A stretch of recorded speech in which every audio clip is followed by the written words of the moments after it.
Welcome, everyone. I am Chris Gore from Film Threat. Yeah, I'm late. My apologies for that, but I am here today on the show. We're talking about a lot of stuff, starting with three-body problem.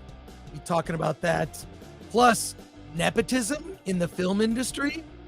We're going to discuss it, along with Pooh, Blood and Honey 2. I have seen the film. I've seen the beginnings of a whole new cinematic universe. Not just about Pooh. Everyone is there. Piglet, Owl, Tigger, Bambi, Pinocchio. It's all happening. We're going to talk about it. And Alan Ng is here. He's waiting in the wings. Plus, your comments and questions. So there you go. Look, it says Gary is rubbing off on you, Chris. No, look. I'm late because I blame Gary. I blame Nerdrotic. Let's get things started. Let's get things going. Yes, I was eating during the stream, for those of you that were asking. Let's do this. Where's Alan?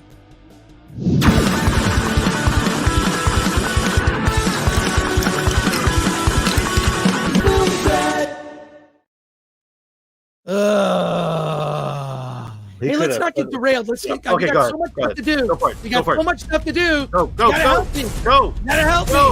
Do it. Help me. Go. Do a show. Jesus fuck. That just never. Alan.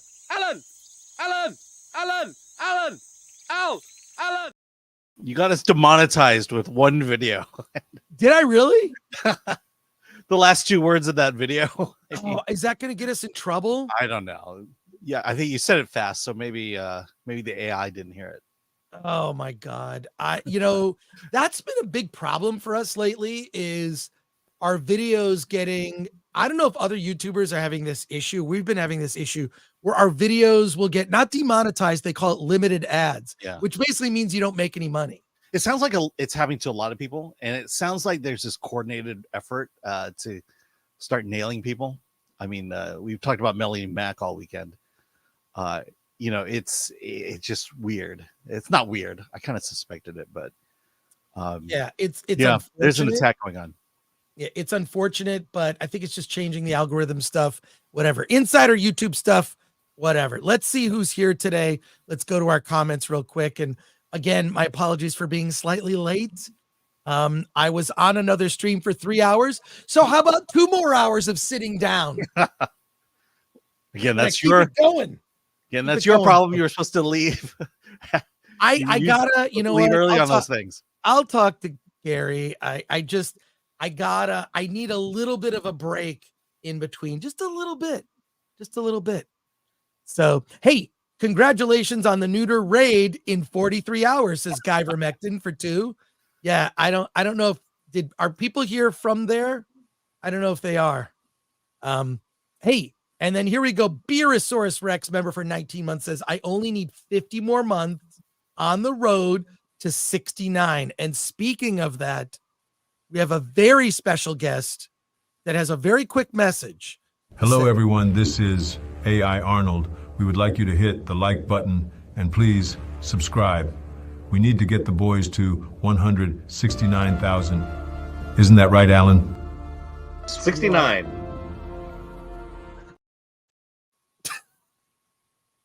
I've always loved that. It's great. I hope that music is cleared. Oh my God. Okay, so X-Ray Girl sent people to the Friday stream.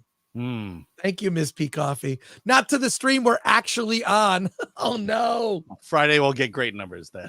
We're gonna get a lot of people. Hey, X-Ray Girl best producer, says Zergos Zergos for 5. Well, thank you for that. I love X-Ray Girl's the best. She's really cool. Chip off the old really cool. We have our own X-Ray Girl, Ms. P Coffee. So there's competition. There's competition right now. And I would say that she is more. I'm starting things. She is more Canadian than X-Ray Girl. Jackson Cagle for 2 says, I watched the Nooner. Well, thank you for that. Thank you for the support for Gary's channel. He has a small YouTube channel and he needs all the support he can get. So there you go. Aaron K for 5. Gary is rubbing off on Chris. Rubbing off on Chris. Gary rated the wrong stream. Yes. Oh my God, that's funny. Whatever. Look, I appreciate it. Look, I appreciate it. Any help, any support is great. Hopefully people figured it out and they'll roll in. John Manalang says, I'm so used to. I was reading one. It's okay. John Manaling says, I'm so used to custom thumbnails that I thought the chick on today's thumbnail stream was Alan. Possible. Narf Metmone, who's a member, says, let's call Chris for today Frank Neutron.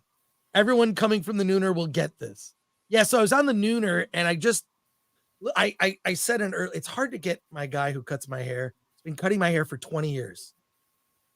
So I always have to get Wolfgang to cut my hair, and he was only available at like 8 a.m. whatever. So I got my hair cut like before the stream. So I literally am fresh from my haircut, and people were saying I look like Jimmy Neutron. By people, I mean I said it. So Frank Neutron. Actually, you know what? I look like my avatar, my cartoon avatar. Now my hair matches. The hair matches. Look.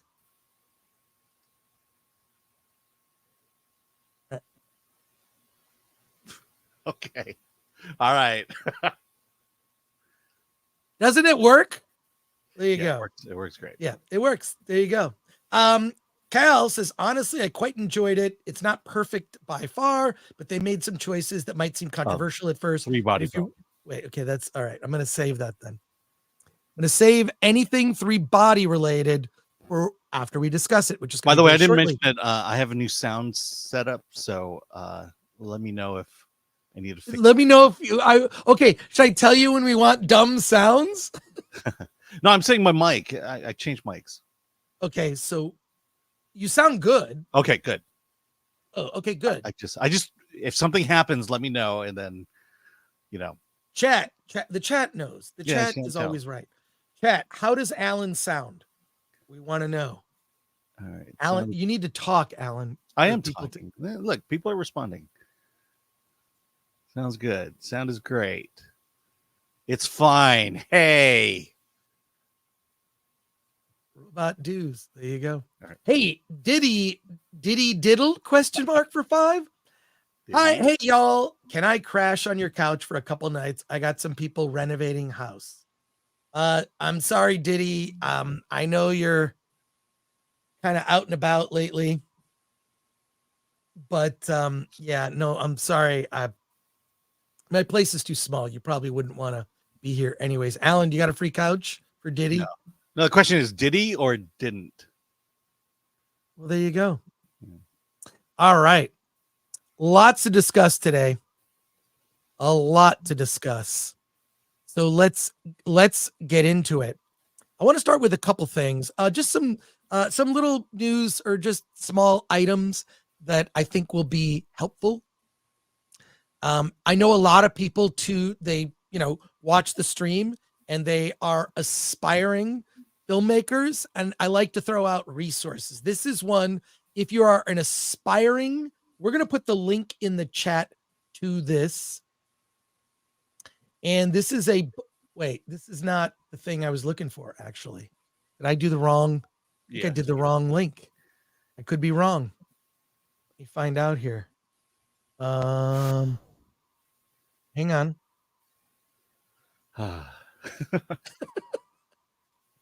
Yeah. Oh my gosh. Found it. Is that okay? Is that the right domain? It's the wrong domain. I just found the correct domain. I'm going to put it in the private chat. Let's talk about it. So look, I like to let you know about helpful resources for aspiring filmmakers. Chris Brandt is a storyboard artist and a filmmaker. I have known him for years, and he does storyboards. He can also teach you to do storyboards, and he helped me with a couple things. Just want to let you know about him. And this is his website. He also has services on here. that he's got a guide that you can check out. That's all I want to say. I want to say people who help us out, we try to help them out. So if you're looking for a storyboard artist, check out his stuff. A couple other things I want to let you know. There is a website that has turned into a gold mine of material. The website is called filmindustrywatch.org. Let's take a look at this website. It's pointing out a lot of things that are happening in the industry. So while Alan and I have received direct messages from people who work, at Disney or in other areas of animation, both former employees, maybe some current employees, telling us things. Other people in other areas of the industry are also talking about things in the industry that they see going south. Well, Film Industry Watch, which is this website, has something here called Gender Politics Has the Industry Gone Too Far? And it basically quotes Film Threat. It's basically showing all these producers conferences and grants and programs available, but they're only available to certain types of peoples. I don't think I need to say the quiet part out loud. It's very obvious when you see the pictures. Yeah, there's a group missing in those pictures. Yes. This is what you call diversity, I know. Which is supposed to mean inclusion, but basically generally means the opposite. What's interesting is this quote from where? From Film Threat. They quote some of our pieces that we've run on the website, but they've gone further by actually showing you pictures of all the programs that are out there. And so there you go. So links to Film Threat stuff, which is interesting. But if you go to their main page, it's a lot of the stuff that you and I have been getting, and it's the industry kind of reporting on itself. And it's very illuminating when you look at like all the things that are being pushed. I am just going to drop this and leave it here. And everything that we've been talking about, now you actually kind of see it. You also, what they expose is a lot of the funding and how the funding goes through a funnel that is basically helping people who have connections. I don't think any of this is news to me. If you're friends with people who work at certain film festivals, you might get preferential treatment. That should not surprise anybody. But what's interesting is when you look at how these decisions are made, right? So I think it's important to have the awareness. We're going to put a link to filmindustrywatch.org in the description, but I just actually said the words out loud. Alan, what are your thoughts about this and a lot of what's happening in the industry? In terms of the site itself, yeah, I think it's a great resource. It's a great, just to have a central place to talk about it. Although it kind of, did they credit us or did they just quote us? No, they did credit us. Okay. No, I showed the link. So yeah, no, they did. They put links to Film Threat and quoted us as part of a larger story. So what I'm saying is that this is, my point is one, it's a good thing that this website exists, filmindustrywatch.org. The other thing is that we're now a part of this conversation because we're one of the few media outlets that's actually discussing all of these issues. So I want other people to check this out. They reported on us. We're going to probably report some of the things that they're talking about. I'm saying it's a great resource so that you have awareness going in. Yeah, no, I think it's great. There's just so much news out there. Let's talk about it. Yeah. You have an item before we get to our main topic. You have an item that you want to bring up, Alan, if you could share your screen. Right. Called, Alan has a discovery. I love that Alan has a discovery. This is a TikTok video, right? Yeah. I was on TikTok and it actually, the algorithm actually gives me things I'm actually looking for. And so this came out and very timely. This is from account producer Patrick, and it came out late last week. So here we go.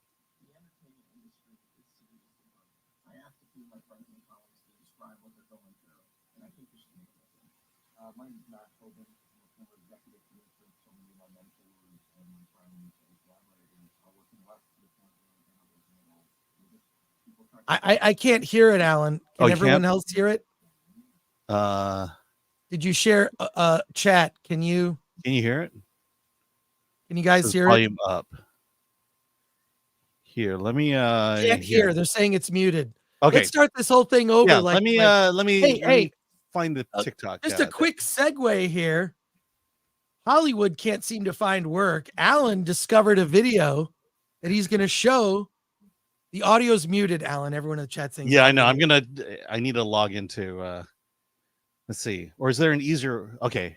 Yeah, this is why I need a break between doing two live streams. This is why I need a break so we can kind of prep for my show. I gotta be like, it says share a video, and I don't see nothing's coming up on StreamYard here. Oh, here we go. Okay, give me 1 second here. Let's go to the chat. While you do that, I'm gonna go and talk to people in the chat. Let's go here. English Batchers became a YouTube member. Thank you for that.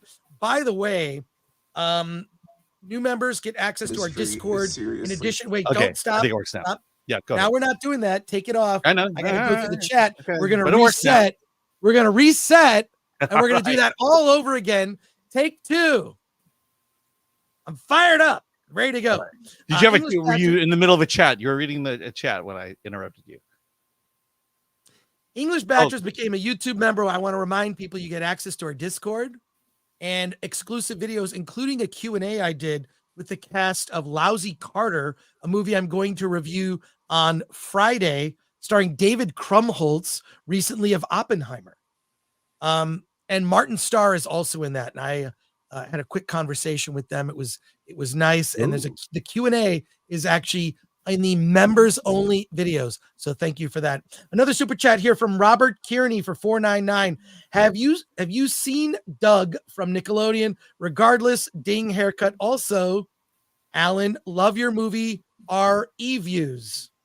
Yes. I don't know what RE views Those mean. are my special reviews, the RE views. Was Alan P. diddled, says MK Solid 82 for 2. No, I'm not Catholic. There you go. And Emmanuel Mendoza also became a YouTube member. Ron Enriquez says, thank you guys for recommending Late Night with the Devil. Fun horror tale. Movie does show its hand by revealing the extracurricular activities of the Gentleman's Club too early. Still enjoyed it. Hey, no spoilers. And Mike, right at the beginning of the movie. So Mike Wait for 10. Hey, just want to let you know I saw Dune 4 times now. Absolutely a masterpiece at the Cinerama in Seattle. Film Threat was mentioned for an Australian black and white crime drama.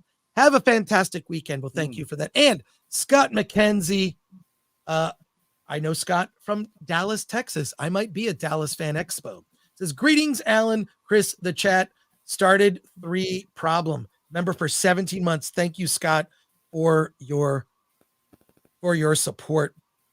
And I'll see you in Dallas if you're there. Always appreciate your commentary. All right.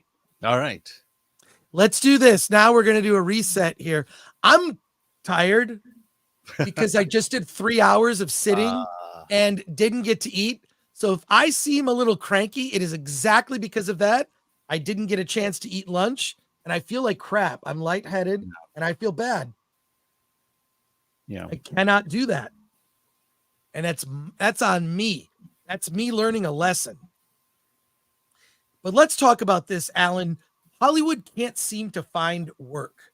Yes. This is we went over a story last week about the basically Depression. Hollywood is shrinking.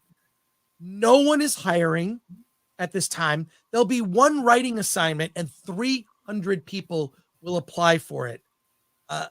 This contraction of the industry was predicted. The strikes did no favors to anyone in the industry. You got that raise, but at what cost? Ridiculous. And this has now become the purge. Alan, you happened upon a video on TikTok. You got to wait until I know. Okay. I'm anticipating. All right. Let's check out this video on TikTok. The entertainment industry is seriously broken. I asked a few of my friends and colleagues to describe what they're going through, and I think you should take a listen. My name's Matt Hoban. I'm a former executive producer. So many of my mentors and my friends and collaborators are working less to the point where they're not working at all. We're just people trying to make a living, and it's getting really hard to do that. I'm Jen. I am a former editor. I am definitely financially struggling. I may lose my house and it's really scary. So I really need help and a job and just some support. So thank you. I'm Marcia, producer, casting director. The last show I worked on was Generation Gap. We're just trying to keep our kids fed at this point. Keep our house, keep our cars, get food on the table. My name is Wilfredo Hernandez. I used to be a television editor, and I'm being forced to move out of my house because I'm not going to be able to afford the mortgage anymore. So let's try and make this very aware that we're all going through this to see if we could bring some change. My name is Steve Mellon. I'm a reality television editor. Worked on shows like The Amazing Race and Undercover Boss. There just isn't any work out there. My wife Stephanie has not worked as a post-production supervisor. She's working doing Instacart runs, trying to just keep her sanity and bring some extra money in. Half of my Rolodex, they're looking for work. They're scared. They could use some help and support. My name is Erin. I'm an SVP of Development and Unscripted. I've been in the business for 22 years. I was laid off. I'm a single mother with 3 kids, and the situation really stinks. Hi, I'm BK. I'm an editor. Last year, I was brought in to revamp a signature element of one of Netflix's most popular shows. I haven't worked since, and now my family and I are living on credit. Hi, my name is Anna. I most recently worked as a TV post-producer. My insurance company is specifically targeting MPI members and taking a very long time to authorize medical procedures in a timely manner. My name is Seisha, and I'm a former VP of production, and I have officially been out of work for 11 months. I've applied at over 200 job postings and have not gotten a single job. Yep. Wow. Okay. I Couple know. things. You could take it off screen now. I have a couple comments on this. One, these are the people that you're seeing talking about not getting work. They're all below the line people. What are the below the line people? They're not on camera, right? They're not in that sort of like casting directors, editors, producers, senior vice presidents. Yes. This is, and I feel and also none of the people that you actually saw in that video are responsible for why things are so broken. They're not the creatives. They're not the creatives, or they're not the executives that make decisions that affect creativity and what gets made. And it's sad. And Netflix can just look, they can just buy some more Korean shows. They can farm things out to other parts of the world for production, London and overseas. So I feel for everyone that was in that video. I feel for. At the same time, I also say the industry did this to itself. And I have even had friends that were one who's a producer who said, hey, I'm just going to culinary school. So because you're always going to need a cook. But Alan, thanks for bringing that up. I wish I had a chance to watch it before the stream, but what are your thoughts on this? And what's the main takeaway is, look, I think you know what's going to happen? People are going to lose their homes. People are going to leave the industry for good. The one guy was saying his wife is doing Instacart runs just to bring in money. People are living on credit. Very bad idea to do that, to run up a credit card in hopes of future work. Yeah, because the work's not going to come to pay off those credit cards. And also to explain part of how the industry works, it's a freelance business, right? So you might work on a show for 6 months and make a lot of money in 6 months. And then you might not work for 6 months. The industry is seasonal and it's freelance. So you're not working like a 9 to 5 every day through the whole year. you're working sometimes 3-6 months of the year, but and the pay is very good, but it's meant to get you through to the next job. So you're hustling. So even when you have a job, you're looking at what is the next job. But my heart goes out to these people, but at the same time, yeah, I mean, audience is unresponsive to what's being made. Yeah, I mean, I have sympathy. I've been in that position where you lose your job and you wonder where your next paycheck's going to come. That happened to me in 2008, and during the housing crash, and quite frankly, these people supported Obama, and who just made things worse, and so it's hard for me to feel sympathy, but at the same time, I don't want people to lose their jobs. I think if you have a family to pay for, a house to pay for, yeah, absolutely make money, but at the same time, these people supported the system that brought them to this point. Yep. No one stood out and questioned what was going on, and we know why, because we've done articles about the pressures of speaking out. But this is the results of all that. The strike. They just got through a strike, and the strike was supposed to now make things better. There's still nothing there. You notice that when they lost their jobs, it was at the middle of last year when the strike began, and everything shut down. And again, and we're supporting the system that was during the pandemic. There were like 300 projects being in production, and now it's in half. No, it was 600. 600, yeah, and now it's half. Yeah, now it's half. I mean, there's economics there, and it's sad because the saddest part of this is everyone you saw in that video were veterans. They're people who have done their job for a very long time, and they can't find work, partly because you notice what they all had in common. At the same time, it's like, yeah, Hollywood doesn't want veterans anymore. They want to hire these young DEI hires who don't know what they're doing.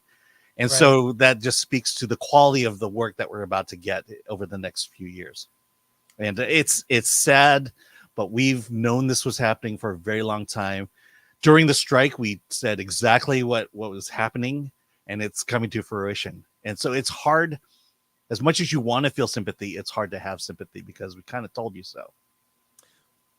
I mean, are any of us surprised by this? Nope. All I can say is the chickens have come home to roost. And I'm not just saying chickens because I'm hungry and I would like to eat some delicious chicken, but the chickens have come home to roost. And I'll say, everyone saw this coming. Everyone saw this coming except for people working in the industry. When the strikes originally happened, last year, people, why was this was gonna kill the industry? And look, here we are. We are. We talked about it. We talked about this months ago, but Hollywood is dead, or Hollywood is on life support. The entertainment industry in LA is on life support because it's being shipped out to other parts of the United States. The state of California has no plan to ever bring them back, except through bribery of sorts. And so, it's kind of like, maybe as a lot of these people are going through, they're making tough decisions. And a lot of those tough decisions is moving out of LA. Yeah, well, I'm adjacent, still here, but do we need to still be here? well, yes, I ask myself that all the time. Yeah, absolutely. All right, let's go to the chat and see what you think here. Some really good comments here I want to address. Red French Moon, who's for €5, who's a member. Thank you for that. As always, it's the working ants suffering the delirium of DEI and poor investment decisions and storytelling of the corpo and far woke infuriating. Yeah, guess what? Bob Iger still has his job. Kathleen Kennedy still has her job. These people don't. And Jackson Cagle became a YouTube member. Thank you for that. And Flav for 10 pounds says, never going on a real raid with XRG. He have us hitting the bagel shop instead of the bank. Oh, that's funny. We're going to, and then I'll buy Chris a Hot Pocket. Good stuff, guys. This is Jackson Cagle for 5. Thank you for that. No, I just didn't get a chance to eat properly. Well, if you do DoorDash, you might actually have one of them come and deliver your food, and you can talk. I'm not going to pay $40 for a cheeseburger. Okay. This is every time I've used DoorDash between the tip and delivery fee. It's like I can just go and get something for $10 or it's a ripoff. It's a ripoff. I don't. Well, they have use good any- deals once in a while. I can. You know what? I'm just going to have to suffer. And that's okay. Hey, Immortal Remus says British film industry workers went through a similar thing after Margaret Thatcher got elected in 1979. She cut funds for the arts, which set back our film industry decades. Wow. And hey, Lori Ormond, we appreciate you. I'm a graphic designer who can't find work because the industry is flooded. Had to pivot to survive. Pivoting is necessary. And Alan is so right. Woke is insane for any company. Yeah, it's just get back to basics of what people want to see. Uncle Remus, better learn a better skill and work at McDonald's in the meantime. I have had jobs I did not like to survive. I feel very fortunate to be able to do this. So Flav says, I've been made redundant twice. Both times I took anything to pay the bills until I got something I wanted. Lord Thought says, I was a soldier. I am a law enforcement officer. I put my body on the line. Sometimes you just have to realize that you need to do something else to pay the bills. I think that's what's going to happen. I think what I'm hearing is a lot of people are leaving the industry for other industries that are hiring. And that's just necessary. Snake It's reality. Oiler, It's reality. it's reality. Snake Oiler, start a YouTube channel. Help independent filmmakers. Phone Punk, hashtag Phone Punk. Swallow your ego and go get a poor person job. Oh, there are whole channels on TikTok about that. People with their liberal arts degrees who can't find work. Gun Ho Mac, they got to work when the rest of us were locked down. Boo-hoo. Yeah, Gun Ho Mac, I agree. Yeah. The whole entertainment industry wasn't locked down. I mean, they enforced new rules, but they got to work because they were considered essential workers. People who worked in the medical field and entertainment. And now Panera Bread gets a break. Yeah. That's a whole other story. Not going to eat there anymore. Although it is cheaper. So yeah. Thomas, thank you, Gun Ho Mac. Thomas Pickett, the market is giving signals that you need to change fields. Yeah, it is what it is, folks. It's sad. I don't know even what else to say about it, except that I feel for everyone that's going through hard times right now. Yeah. But I mean, they did it to themselves. You know, what if the Star Wars sequels were good? What if the Marvels was good? What if Black Panther Wakanda Forever was good? You know, they Black Panther 2. Black Panther 2. What if they had been producing stuff that we wanted to watch, we wouldn't be having this discussion. Right. Well, let's do that. Let's talk about some stuff that we want to watch. We have two things to talk about that we actually liked, I think.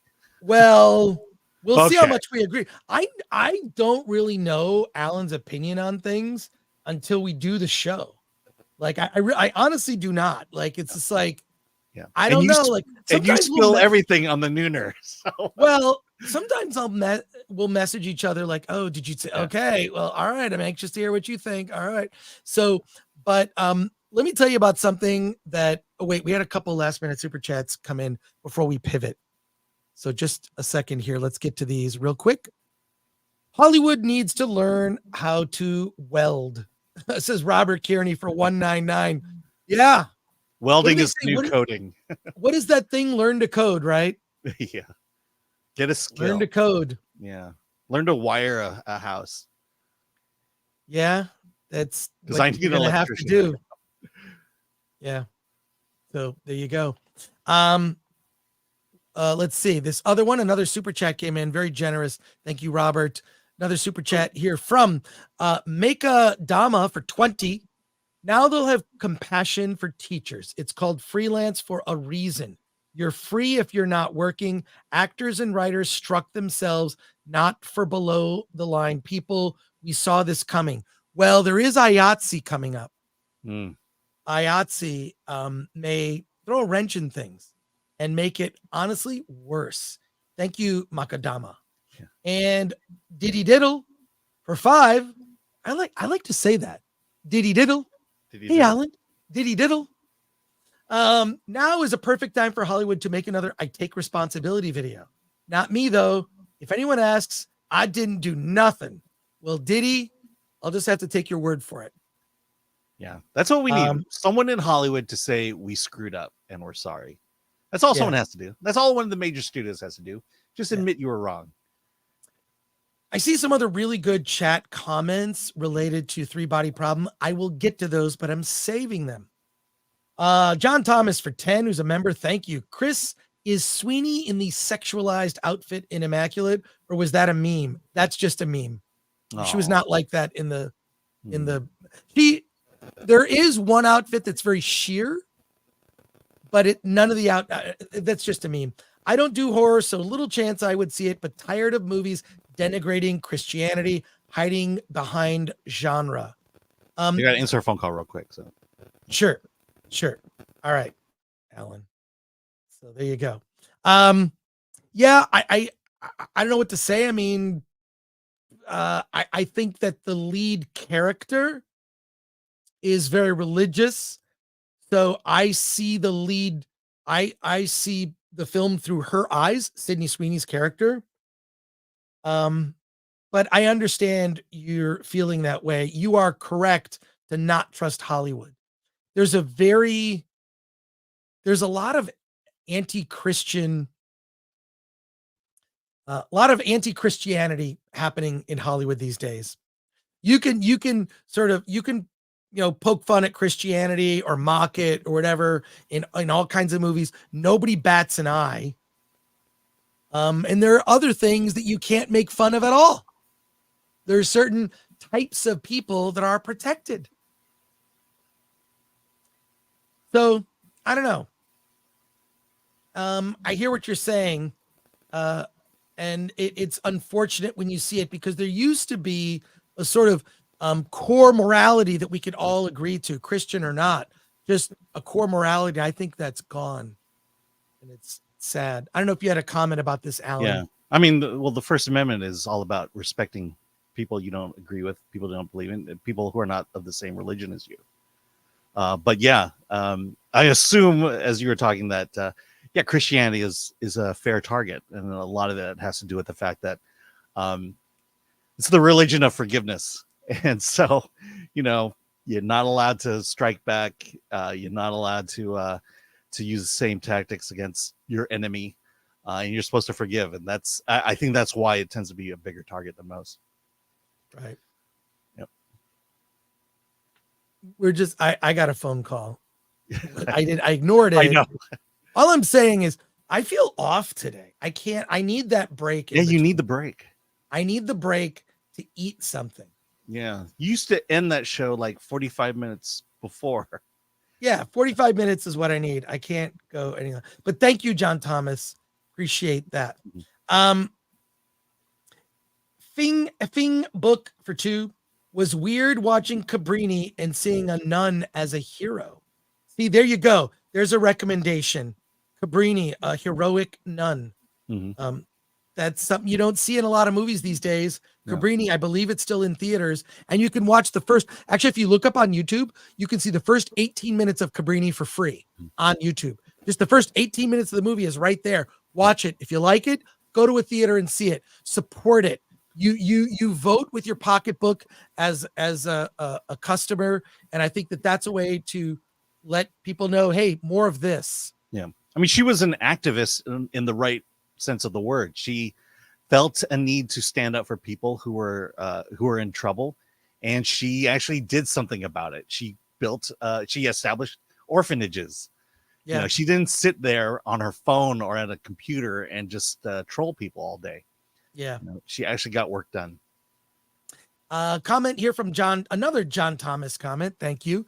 Pretend Chris, the child empress actress from Neverending Story, has a family fantasy film coming. Mand and Witch also has Christopher Lloyd and Sean Astin distributed by Fathom Events. So it'll be in theaters. That's great. I check out the Fathom Events website a couple times a month to see what's coming up. I'm actually seeing Gone with the Wind. I bought tickets to it. I don't know if I'll stay and watch the whole thing. I mean, it's long, and they usually do some little like mini documentary at the top to kind of put it in historical context when they show older films. But I got tickets for it. Gone with the Wind. I haven't seen it. Do you see the operas that Fathom Events puts on? Not the operas. I did go to Les Mis though. Les Miserables. So I saw that. Thank you, John Thomas. Appreciate that. Yeah, I love the Fathom Events. In fact, the movie we're about to talk about was a Fathom Events. Let me go to Fathom Events because I want to see what's coming up. I saw Dune 1984. Oh my God. All right, let's do this. Let me present this is for you, John. Look at this. Hey, right there, Gone with the Wind. They show classic films, indie movies, lots of operas. stuff. Yeah, operas and stage plays. Operas, stage play. Let's see what's coming up here. We've got, hey, Pooh, Blood, and Honey. Look at that. Next to Romeo and Juliet. Winnie-the-Pooh, Blood and Honey 2. See, that's the correct title. I'm such a stickler for these details. Let me actually go. Here's what I'm going to do. It's Winnie-the-Pooh. Just a moment. I believe the thumbnail. I will even look things up because I am a stickler for detail and because it's important to be factually accurate. What else we have here? That's a religious show. Go to upcoming events. Scroll down to upcoming events. Yeah. Or Romeo and Juliet, like it's kind of crazy. The Chosen, Gone with the Wind, Spirited Away is coming back to theaters. That's crazy. Oh, the Muppet movie. Oh, South Park. I'll go see that. I will go see South Park in a theater. The Muppet movie. Oh, the Muppet movie. That would be great to see on the big screen. I'm going to take my kids to see it. I have not seen that on the big screen since it was in theaters originally.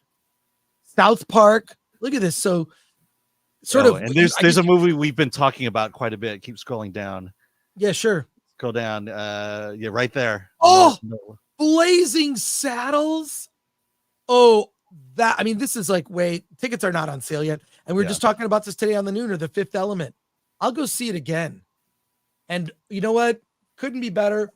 White Christmas is happening. So I gotta go see that one. But yeah, go to fathomevents.com. Check it out. I am a frequent visitor to Fathom Events. So back to your chat. And then we got movies, TV shows to talk about. Gone with the Ng, says John Manilang, and Jeremiah. Thank you, John. And Jeremiah became a YouTube member. Lord Thoth reminding people, hey, like, share, subscribe, sign up as a member, and you can join us on Discord.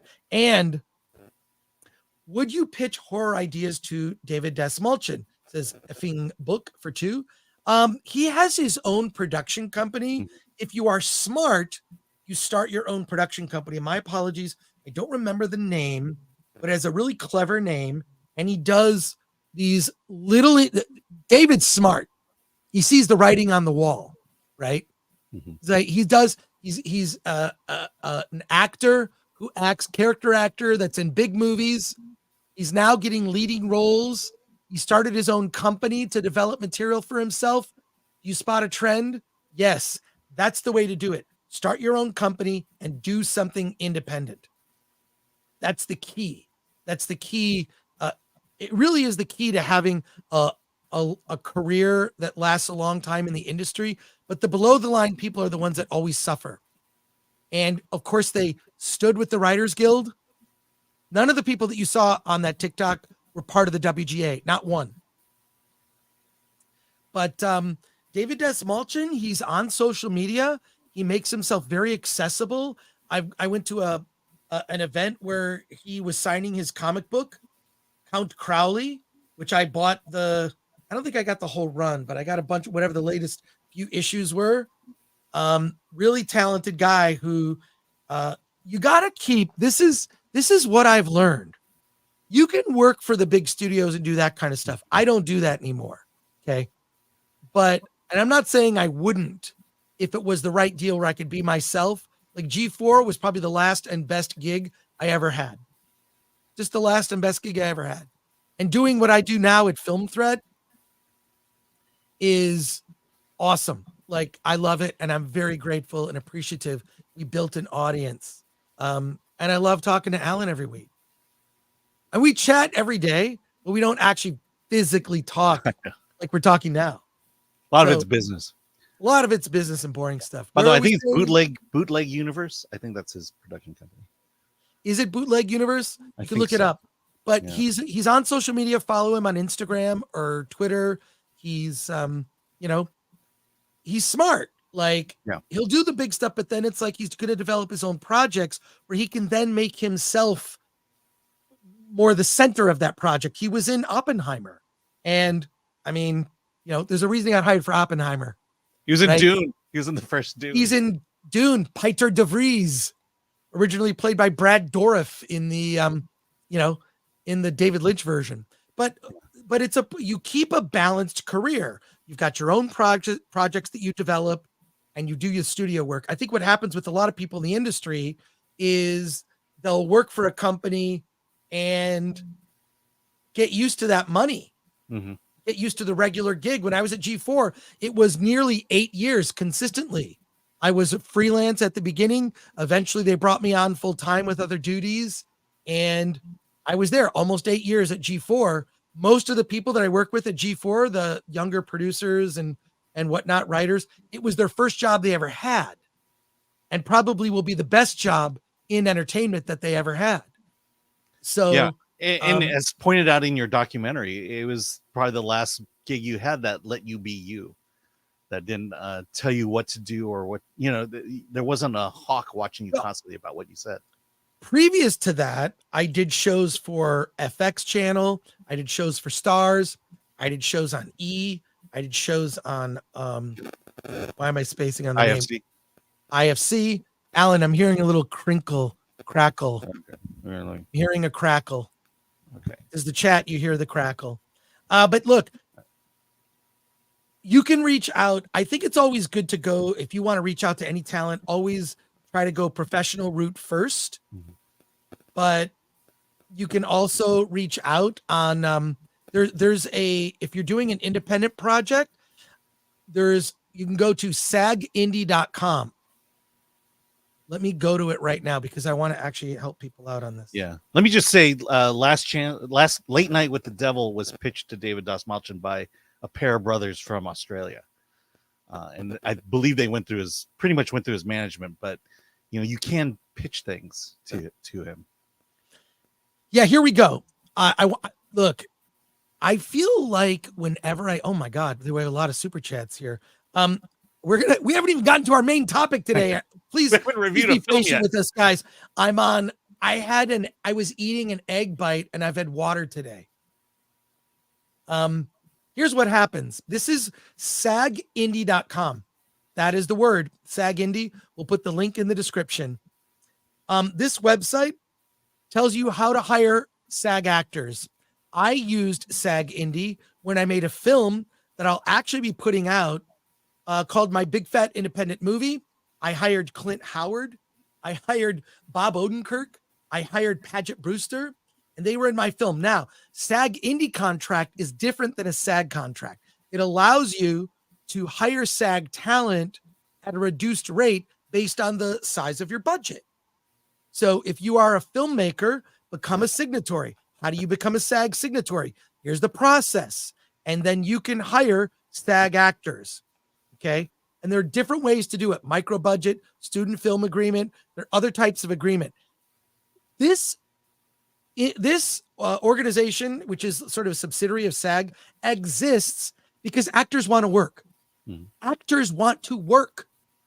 And in order to give as many actors opportunities to work when they're not on big budget productions, this exists for that very purpose.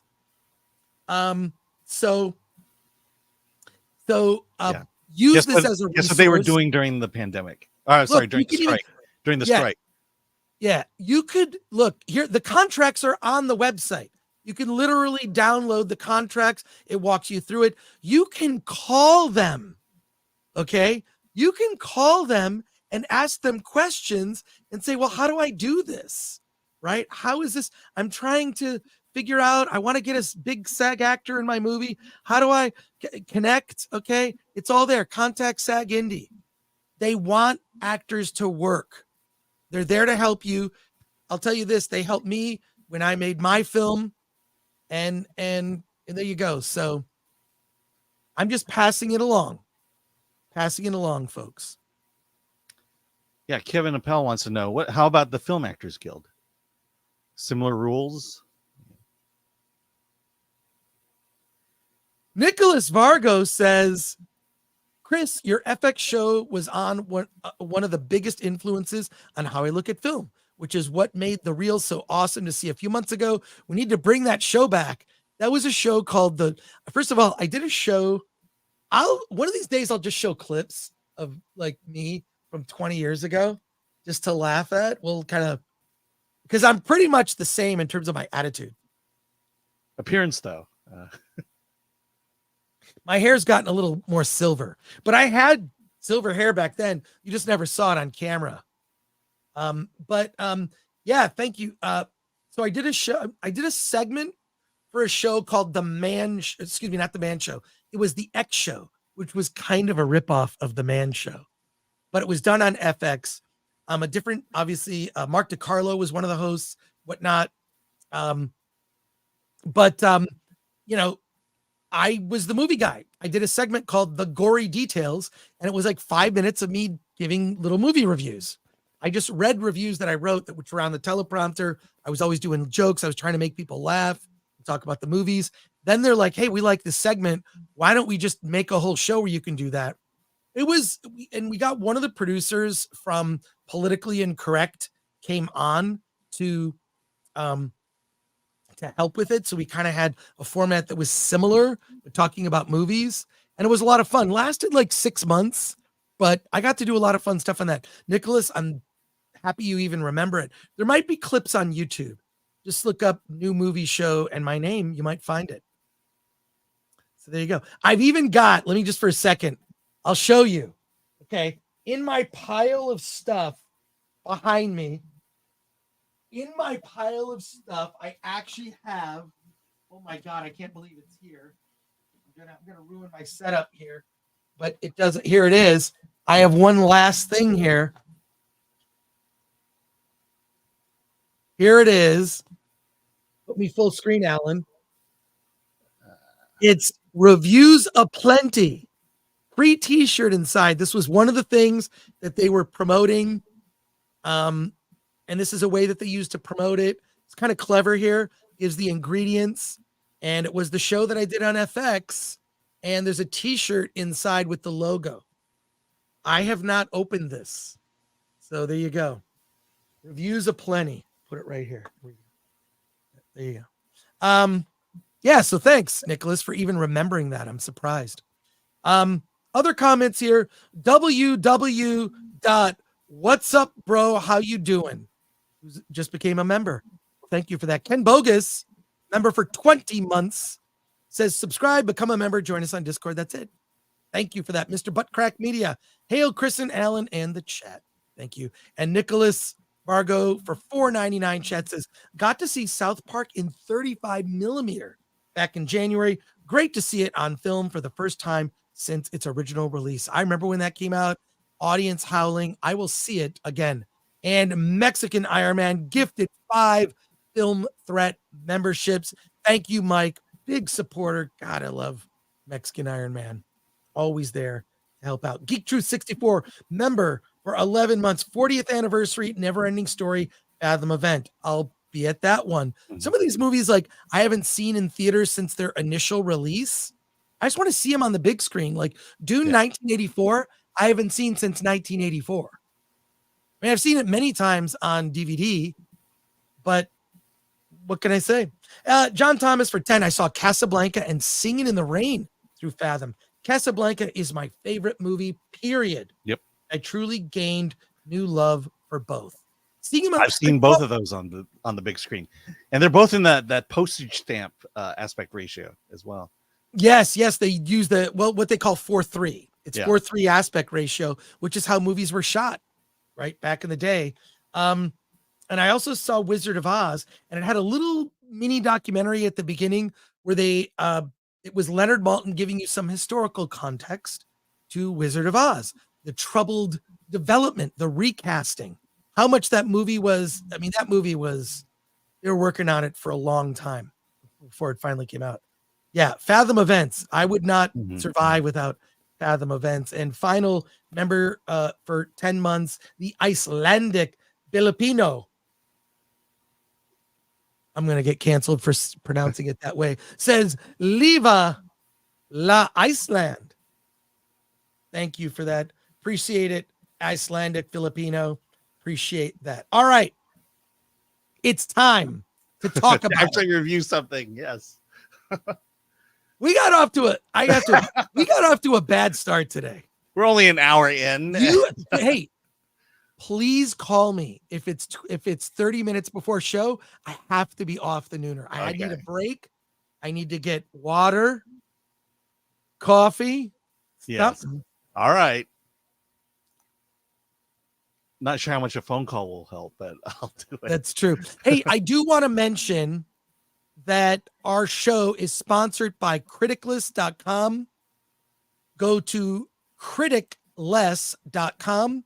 It is a social network where you can express your opinion about movies. So go on there. Alan and I both have profiles on Criticless.com. Here's a quick look from them. We appreciate their support as a sponsor of the channel. Entertainment review platforms don't have to be pretentious or boring. Art is exciting, and the forum where you discuss it should be too. Criticless is a new outlet allowing you to do just that. Review, share, and converse. Congregate with like-minded folks in a more creative, pro-free speech environment. Join the conversation at criticless.com or download in app stores today. Well, there you go. There you go, Criticless.com. Yeah. You did that thing where you shared screen and show how easy it is. Can you do that again? Sure. That was fun. Yeah, let's all right. Here we go. So Alan and I both have accounts on Criticless. Mine is that Chris Gore. Alan's is my pal Al. My pal Al. Yeah. And so you go. So that's your account, right? Oh, look at the cute photo of you. Yeah. Oh, that's from That's from the. Oh, by the way, can I have a little breaking news? Breaking news. Okay. While we're doing this, breaking news. Don Pulcino, who did those cartoons, he did one that's much longer. He's breaking it up into 3 parts. And guess who has a speaking part now? Is it me? Yes. Alan speaks in the next episode of the cartoon. I have been told some things I'm not going to say, but it will likely premiere on FNT. I think that's the right place for it to be, FNT. But Alan, show us. So Snack Shack. Yeah. Movie yeah, you actually, saw. I already reviewed this one. Did I do Ghostbusters already? Do Ghostbusters. I might have done a few. I think I might have done it already. Frozen Empire. I see so many films now. I don't know what did I. Looks like you already did it. Yeah. Yeah. I hate to do. Well, let's see if Winnie-the-Pooh. Dune Part 2. Oh, Dune. Did I do Dune? Part 2. I bet I did. Did you do it? Yep. Oh man. Oh, let's go to a classic. Let's do Blazing Saddles. Since we're talking about it, I probably have done it already. You already add my review. Yeah, here we go. Add your review. So no, I haven't. Here's how it works. So this is how easy it is. There's the movie. It shows you where you can watch it. Rate me. Okay, we're gonna go. Yeah, we're gonna go 100%. Most excellent. Graphic language. A ton, and I'll say plenty of the N word. Oh no! Yeah. Oh my god! Let's see. Political family. Okay, yeah. Okay, one of the best comedies ever Made. ever I'm not trying to made. write your review for you. Yeah, okay. Alan, we have a lot of. Yeah. There we go. But that's it. It's as easy as that. You just did it. Yeah, and anyone can do it. And yeah, we should create a film threat group. Can I do that? We should. Can we do a group? I think Let's start. We'll start a film threat group and join the group. Film threat. Film threat. Just say that or add a group photo. Viewers and fans of film threat. Couple quick super chats came in. J Watt for 2. Campia said yesterday MCU is still successful. Lol. Is he kidding? I generally watch Campia for news because he does get news items. But yeah, no, that's weird, but whatever. Hey, well, no. Edda Mag sent in 1500 ISK. Appreciate that. And Castigan says, prepare the cartoon for our pleasure. That's my terrible. By the way, we still haven't reviewed anything yet. Yeah. But let's pivot here.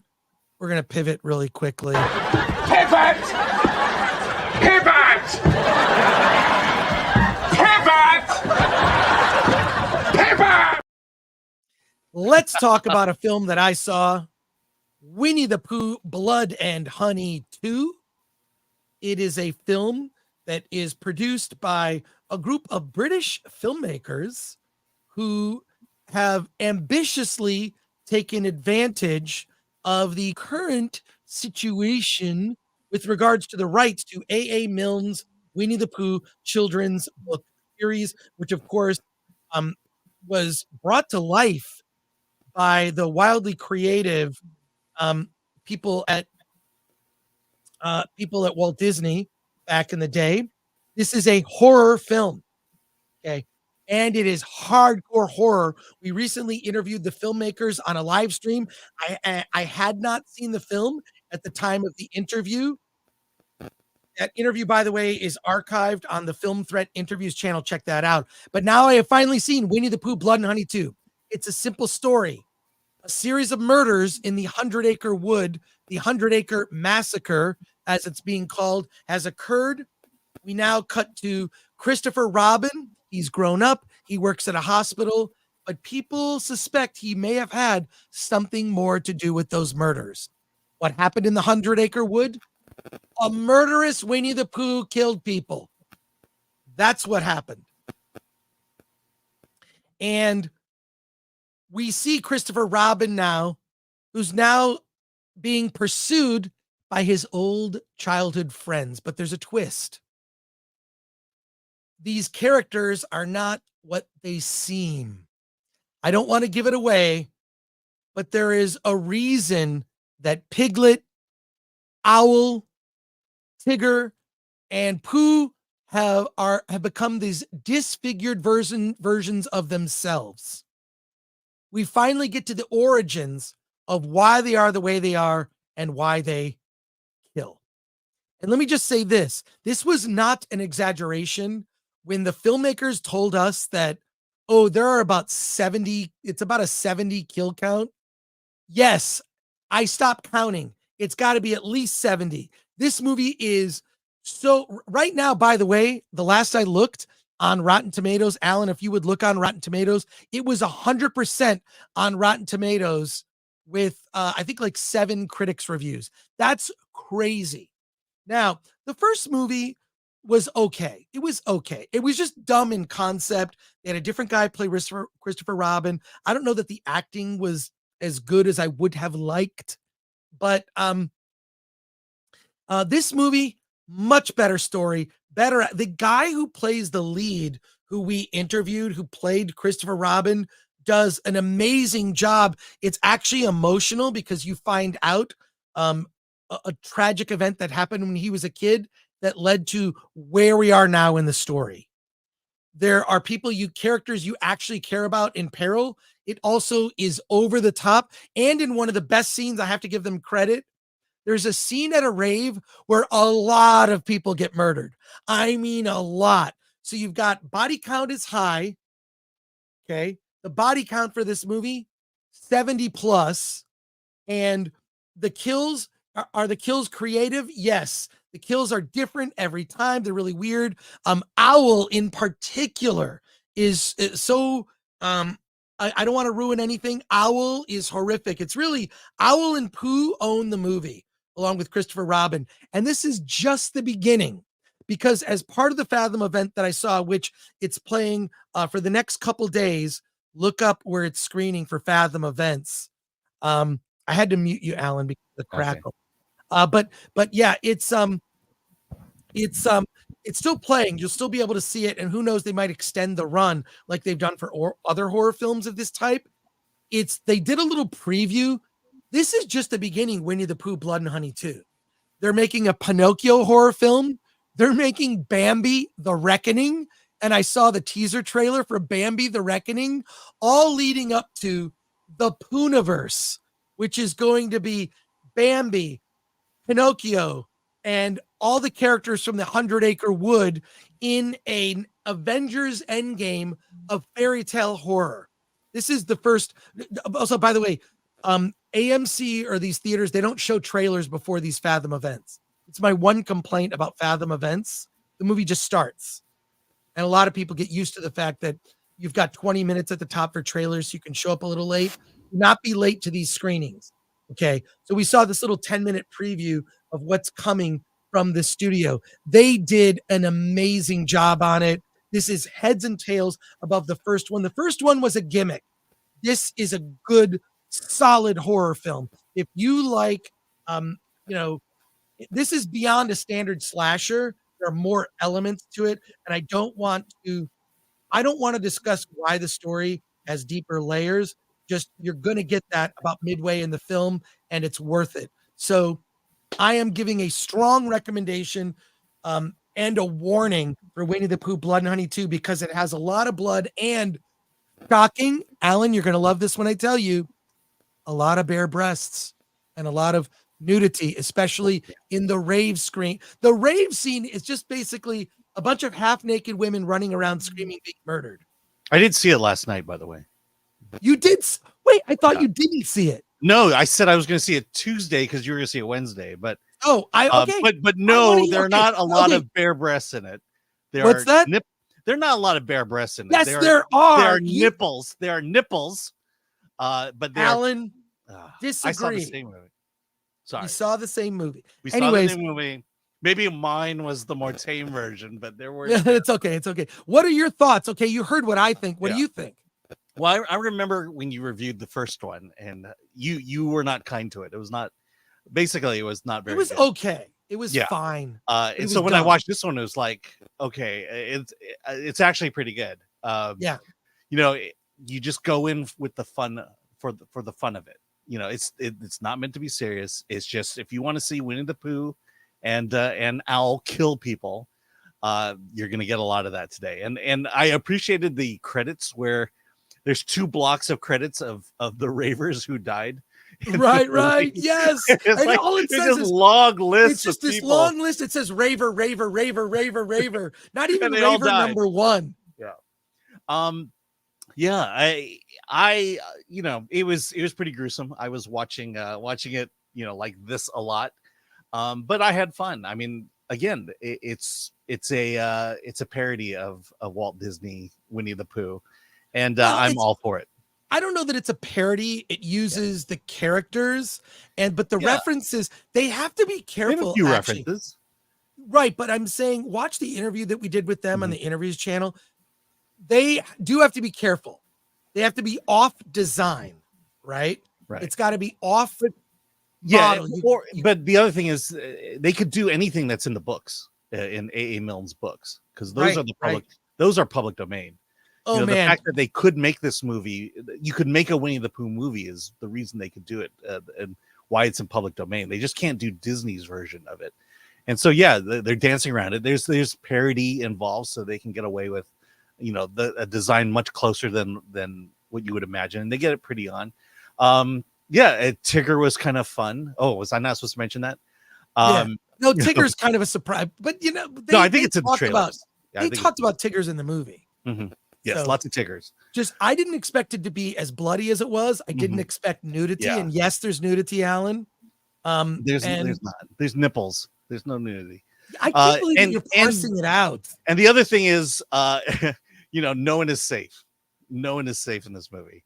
And so, so this idea of who's going to survive, I think one character is going to survive, but you don't know about the other ones.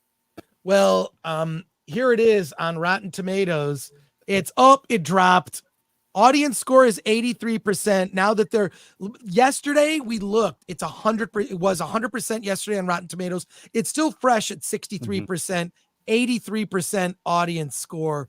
And for my money, that's actually pretty good for a horror film. I mean, traditional critics tend to not like horror films. I like horror. I tend to prefer psychological horror as opposed to blood and guts. But for my money, for the type of movie that this is, I think they did a fantastic job, and it's getting a recommend from me. Alan, do you recommend? I do recommend it, and I'm looking at the negative reviews. It's you're not there for the story. Yes. I don't know why they would even mention that. It's like you're there. It's a slasher movie. People die. That's the reason you're there. Let's go to the chat and comments here. Starting with Darth Racer 777 for 5. I'm not into taking time-honored classics and making horror films out of them. If I want horror, I'll watch Alien. I hear what you're saying, but there's so many good horror films based around Christmas. I actually kind of like it. I don't mind this stuff existing. It's okay. Well, yeah, it speaks to the subgenres of horror. Horror it's a broad spectrum, and this covers the storyless slasher genre.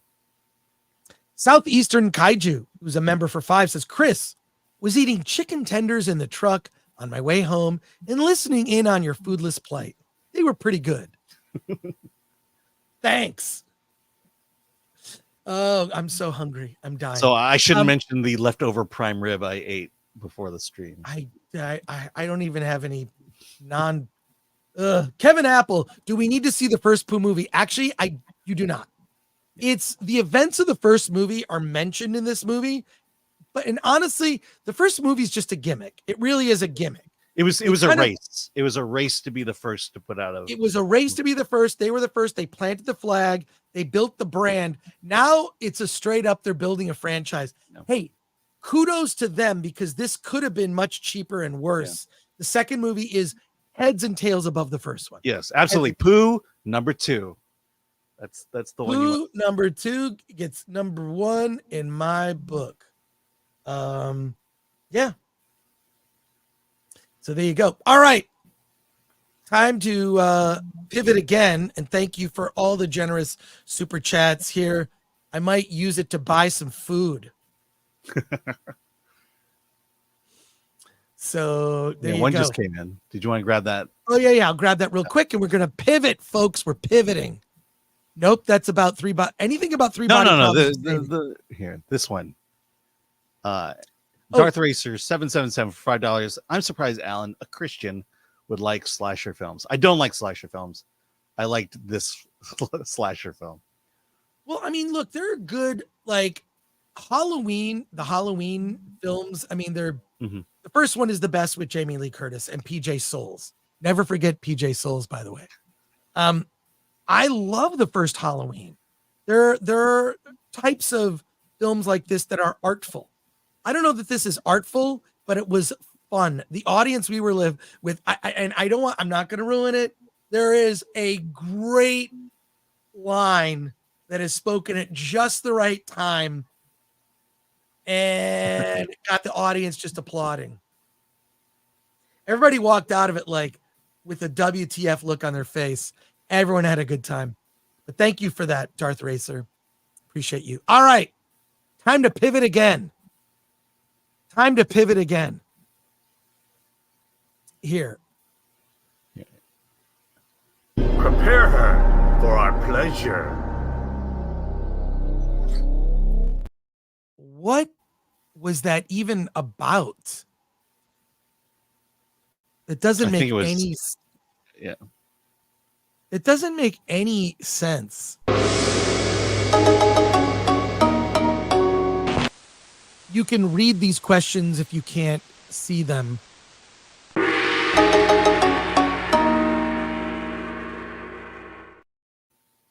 That's weird, Alan. That's that is weird. But it's time to talk about it. The Netflix series is here. Three Body Problem is here. Look at this. It is based on I'm going to bring it up on IMDb. What? Oh, thanks.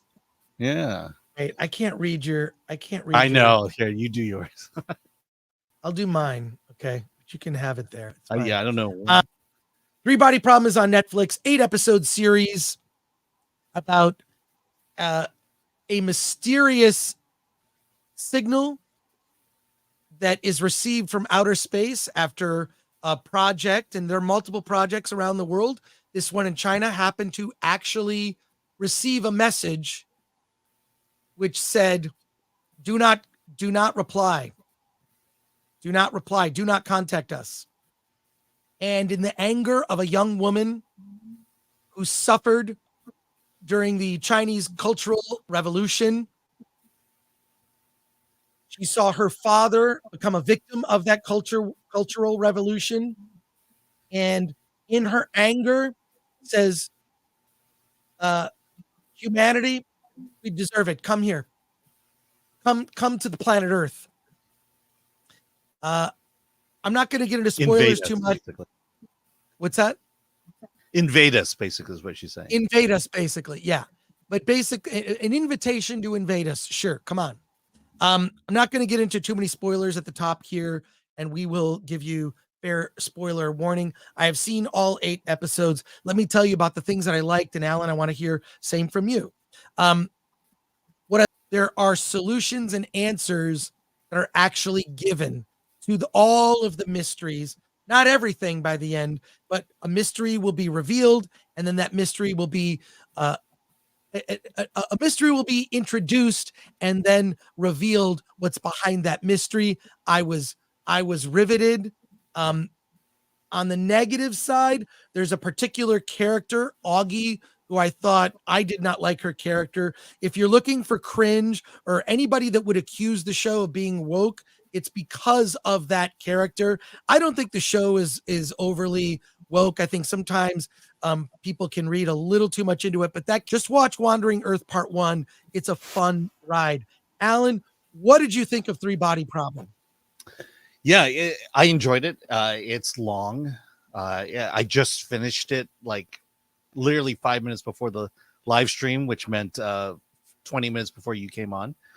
And I really enjoyed it. And you used the phrase realm of ideas. That to me that's what I enjoy most about science fiction. And a good science fiction just causes me to think about things, think about life, think about humanity, think about questions, moral questions. And this show is just full of questions to ask. You know, what would happen if? What if I did this? Should I do this? Is this right? Is this wrong? And it just poses these questions and then decides to answer it to move the narrative along. You know, the whole idea of an alien invasion and the time in which that invasion is going to happen, to me was fascinating. And to see what our response would be, our response as people would be. You know, and I find a lot of parallels between, you know, the way we live today, the political issues we face today. I really enjoyed it. I think my only qualm with it is it's long. You know, it's 8 episodes, close to an hour each, and so it moves along a little slow. In terms of the cast, I did enjoy the cast. Even the characters I enjoyed the most, they killed off. There's about 4 of them, and it's like, well, there you go. So we'll see. But I did, you know, once I got past the 3rd episode, each cliffhanger made me want to watch the next episode, and I was hooked. I haven't read the books, so I can't speak to that. All I can tell you is what I watched. I had fun. Again, I love thinking about things. I love considering humanity and human things, and so this was just right up my alley. So I enjoyed it, and I think the best part about it is watching an episode and then talking about it with someone. Yeah, thank you for putting the banner up. I know we rehearsed that. Remember we talked about that? Yes. Yeah, we actually listen to you sometimes, Chris. Not today, but that's okay. Not today. We'll have a Did we not have the banner up? We'll have a quick discussion after the show. Let's get into this. I thought we had the banner up. All right. It was on. Okay. Yeah. Any case, I look. All I can say is this: I can't wait for season 2. Mm-hmm. Can't wait to see it. I feel like season 2 is going to come the same distance as Game of Thrones. We're going to wait a long time. That is the problem with this. But I mean, do you commit to it? What if it's poorly reviewed? Mm-hmm. I'll say that like it's the kind of science fiction I love. It reminds me of like novels I read, and I thought, well, they'll never be able to turn this into a TV show. They'll never be able to do it. Well, yeah. I mean, Star Trek was that. It was a weekly morality tale. And that's kind of what I got out of this. And again, that's the kind of science fiction I like. Yeah. I'm really drawn to. Yeah. And all I can say, the fact that I want to continue seeing it, I think says a lot because it's hard to grab me. I haven't really been grabbed by many series. I think House of the Dragon was the last thing that really had me riveted. I really, really loved House of the Dragon, and Three Body Problem. I really enjoyed. Can't wait for season 2. I hope it arrives in less than 2.5 years, which is how much time they spent on the production for this. Let's go to your comments and questions here. Three Body, so woke, turned off after episode 3. What a waste, says Brado Jacko for 2. Yeah, how woke was it? I think there is one character that is cringe, and that's the character of Augie. Yeah, but you almost got to kind of get over that. And I mean, it's like you're stuck with it now. And you know, it's like the drop of poison that ruins the entire thing. I'm not sure that's. It didn't bother me as much. What is your barometer for what stuff? It's sort of like the people, and I've made this comparison before. I'll do it again. Someone who sees everything as racist, like showing up for work early is racist, or showing up doing crosswalks are racist. Like, no, they're not. But just because a certain character is a certain way doesn't make it woke either. So there's sort of two ends of the spectrum. People who see everything as racist, people who see everything as woke, and it almost like meets in the middle. Like, you guys, there's got to be some nuance to this. Yeah, they're trying to. But I do believe that character is a terrible character. But let's just say she kills the most people in the show. Again, Alan, there you go. Ender Lane says, can't believe I'm saying this, but the Chinese version is better than Netflix. Just go watch that. It's 30 episodes. They changed it so much that you lose too much. The novel is different than the Americanized version of the show. Cal says, honestly, I quite enjoyed it. It's not perfect by far, but they made some choices that might seem controversial at first, but if you've read the books, are actually quite smart. That's what my friend Mike MC Wong says. He says he likes the changes they made from the book because the book is very cerebral. The book isn't character driven, and the book even gets into the science. And by the way, what do they call the communist Chinese struggle propaganda? session?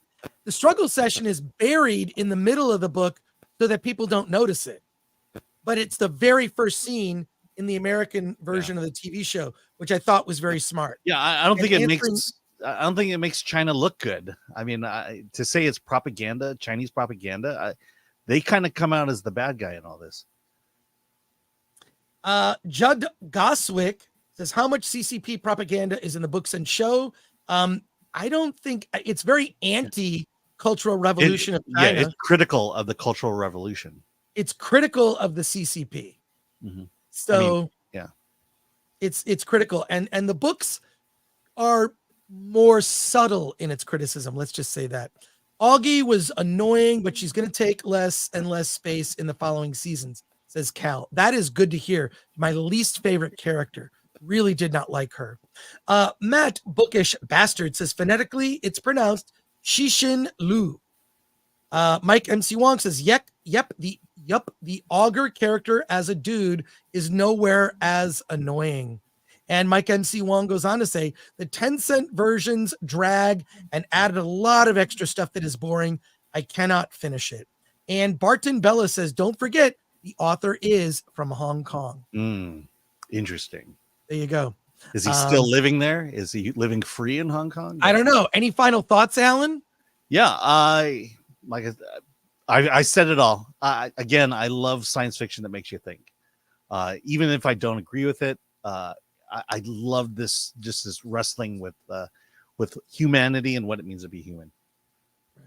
Last minute super chat here come in from Grote Smurf for 199 says they deserve gulag with this adaptation. I'm angry. Well, thankfully I never read the book. Yeah. So since I've never read the book, I have no point of reference. And my understanding from people who I've spoken to who have read the book, they actually like the changes that were made. It kind of streamlines it, and it's more, look, mediums are different, right? And you can certainly have character-driven books, but what television really does well is character, right? Southeastern Kaiju for 2, who's a member, says, I like seeing Augie in anguish. I'm for it. I wasn't bothered as much as you were. Yeah. And unfortunately, we're going to wrap it up today because I don't feel well. Okay. And I want to say my apologies to everyone. I will be back on Friday for our live show for the Friday Film Threat live cast. We're going to be talking about Godzilla X Kong. We're going to see about that one. I'm actually not looking forward to it. We have a lot of other films we're going to review, including the new Adam Sandler movie, Spaceman, that's on Netflix. So we'll talk about that. Dogman, which is in theater, a documentary called Carol Doda, Topless at the Condor, and a comedy by one of my favorite filmmakers, Lousy Carter, directed by Bob Byington. We'll be talking about that. Plus, we're interviewing filmmaker Diane Foster, who made a movie called Easter Bloody Easter. That's right, folks. It's a Easter themed horror movie. Yes. Yes. Christianity under attack once again. It's all, folks, it's fun and games. It's all for fun. And look, my apologies. I'm going to have a discussion about the neuter not going over. I can't do it. I can't be in a chair for 5 hours and not eat. And so my apologies. And my apologies to my colleagues here at Film Threat. But this is a reminder from Lord Thoth to like, share, subscribe, sign up as a member, and join us on Discord. And thank you to our mods today, Lord Thoth and Mexican Iron Man. That wraps it up. One last, oh, no, I already got that. Thank you. Alan, anything else you want to say? I thought. Alan, 10 seconds. Cut the blue wire, then cut the red wire, but Alan, only if please. the third wire is yellow. Alan, I know you can do it, Alan. Do it. Pull the flange. Hold on, Alan. Hold on. 69. Alan, 1 second. Perfect. Sparkle. What?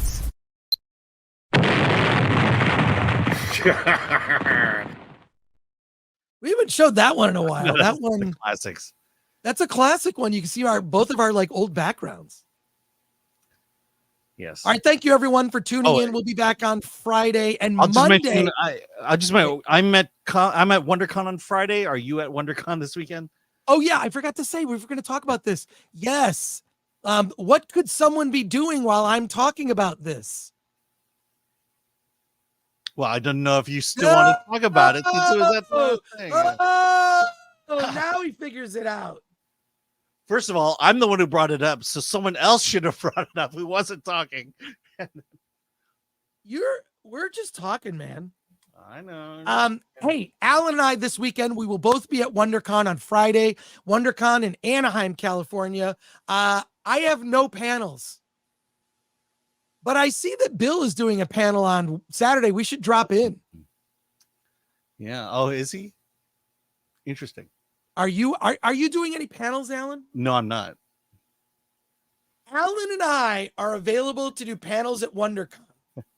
I'm going to be there Friday, and I'm going to be there Saturday afternoon. I don't think I'll be there on Sunday. I'm doing family stuff. But look for Alan and I on Friday. Alan, I'll meet you down, like right after the show. I'm going to drive down there, so I'll get there in the late afternoon. I'll meet you Friday. Yes. Right after the show, I'll eat lunch. I'll relax a bit. Wait. Then I'll head down. No. Don't eat lunch without me. Oh. We're going to eat lunch together. Oh. Yeah, it's going to take you forever to get down there. Can you just wait for me? How long? It's going to take you forever to get to Anaheim. It will. I'm just right there. I probably won't get there till 3 or 4. Maybe you know what? You can watch me eat lunch. Yeah. Okay. A late lunch. All right. But yeah, look for Alan and I at WonderCon this weekend. If you're there, look for us. We'll be hanging out Friday. Alan, you're going to be there Saturday too, or no? No. Maybe Sunday. Cool. Maybe. And Lori Ormond says, ooh, I may join you. I'll tell you exactly where to find me. I'm going to be at one of the Hilton Bar, or I'm going to be at the Marriott Bar. And I'm going to do what I always do. Pro tip. Let me give you a couple pro tips. I'm bringing a cooler, and I'm filling it with things to drink. And that's all I'm going to say, is I'm going to fill a cooler with things to drink. Something's in my eye. So that's what I'll be doing. Going to be a lot of fun. Lori, look for me at one of those places. Cool. Are there any panels you're looking forward to, Alan?